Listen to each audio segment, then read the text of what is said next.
दरअसल बांग्लादेश में छात्रों ने आरक्षण के खिलाफ प्रदर्शन शुरू किया था, लेकिन जब शेख हसीना सरकार ने प्रदर्शनकारी छात्रों से सख्ती से निपटना शुरू किया तो छात्रों का गुस्सा बढ़ गया और छात्र उग्र होते चले गए।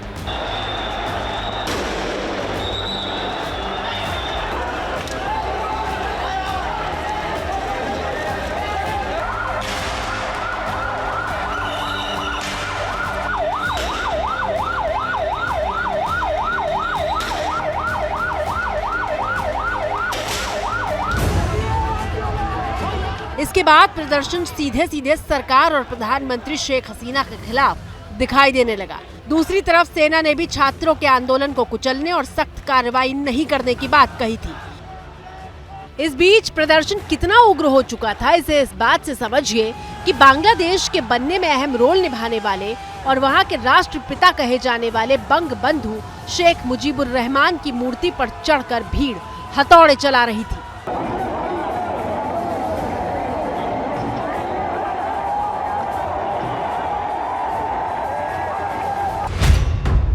शेख हसीना के पिता मुजीबुर रहमान बांग्लादेश बनने के बाद देश के पहले राष्ट्रपति बने थे।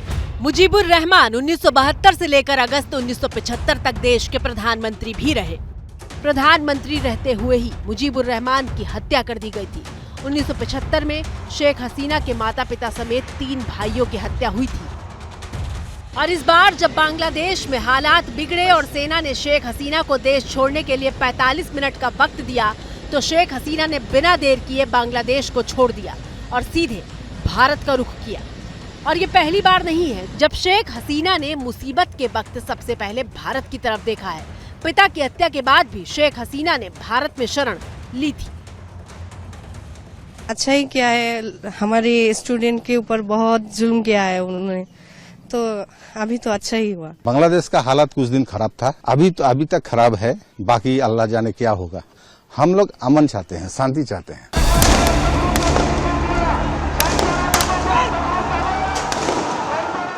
अब सवाल ये उठता है कि बांग्लादेश में लगातार हो रही अस्थिरता का भारत पर क्या असर पड़ता है।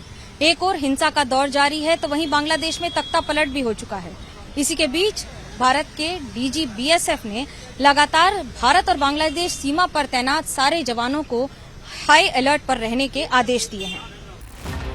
दरअसल बांग्लादेश में छात्रों ने आरक्षण के खिलाफ प्रदर्शन शुरू किया था, लेकिन जब शेख हसीना सरकार ने प्रदर्शनकारी छात्रों से सख्ती से निपटना शुरू किया तो छात्रों का गुस्सा बढ़ गया और छात्र उग्र होते चले गए।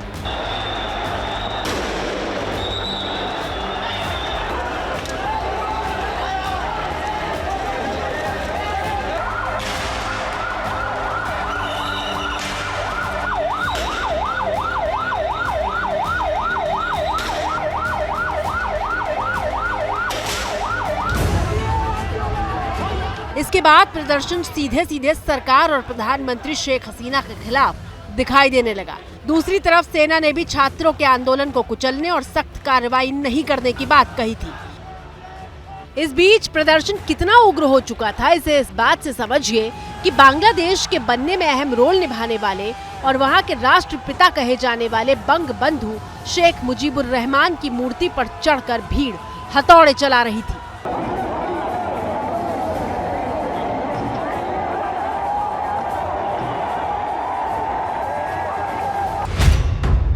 शेख हसीना के पिता मुजीबुर रहमान बांग्लादेश बनने के बाद देश के पहले राष्ट्रपति बने थे। मुजीबुर रहमान 1972 से लेकर अगस्त 1975 तक देश के प्रधानमंत्री भी रहे। प्रधानमंत्री रहते हुए ही मुजीबुर रहमान की हत्या कर दी गई थी। 1975 में शेख हसीना के माता पिता समेत 3 भाइयों की हत्या हुई थी। और इस बार जब बांग्लादेश में हालात बिगड़े और सेना ने शेख हसीना को देश छोड़ने के लिए 45 मिनट का वक्त दिया तो शेख हसीना ने बिना देर किए बांग्लादेश को छोड़ दिया और सीधे भारत का रुख किया।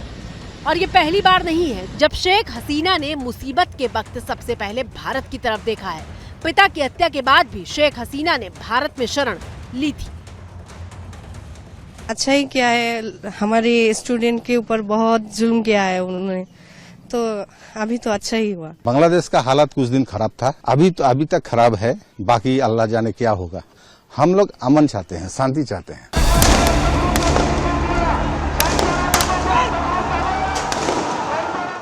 अब सवाल ये उठता है कि बांग्लादेश में लगातार हो रही अस्थिरता का भारत पर क्या असर पड़ता है। एक और हिंसा का दौर जारी है तो वहीं बांग्लादेश में तख्ता पलट भी हो चुका है। इसी के बीच भारत के डीजी बीएसएफ ने लगातार भारत और बांग्लादेश सीमा पर तैनात सारे जवानों को हाई अलर्ट पर रहने के आदेश दिए हैं। एहतियात के तौर पर भारत और बांग्लादेश के बीच चलने वाली ट्रेनों को भी रद्द कर दिया गया है और शाम को खबर आई कि एयर इंडिया ने ढाका के लिए उड़ने वाली तमाम उड़ानों को भी रद्द किया है। पश्चिम बंगाल की मुख्यमंत्री ममता बनर्जी ने शांति बनाए रखने की अपील की है। इधर दिल्ली में भी बांग्लादेश हाई कमीशन की सुरक्षा को बढ़ाया गया है। For exclusive and insightful videos, subscribe to our new channel ABP Live Premium.